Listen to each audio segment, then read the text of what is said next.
Hello guys, nandito kami sa yellow field. Kasama ko si Ate Beth. You see, andyan siya nag-selfie. Nandyan siya sa likod. As you can see, the weather is so nice.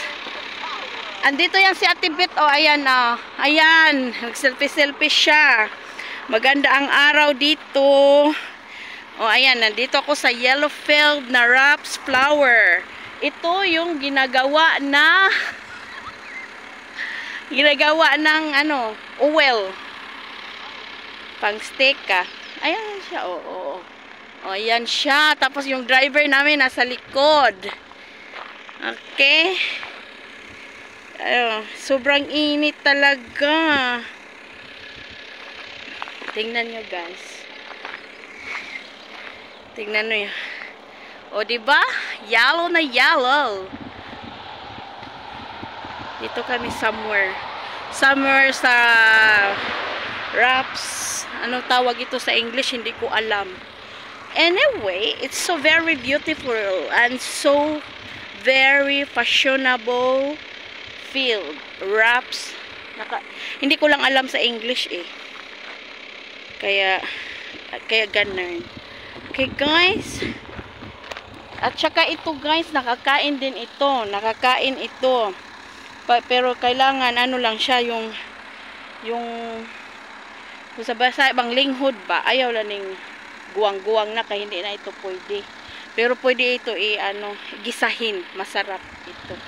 Itong flowers at saka yung dahon niya. Kaso nga lang matanda na yan siya eh. Okay?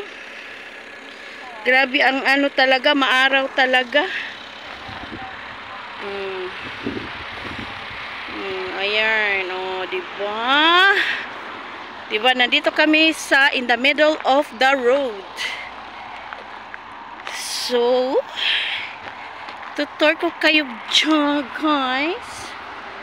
As you can see,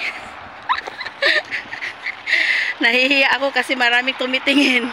Kasi nasa lang kami ng kalsada eh. Ayan, diba? Kaya ganun.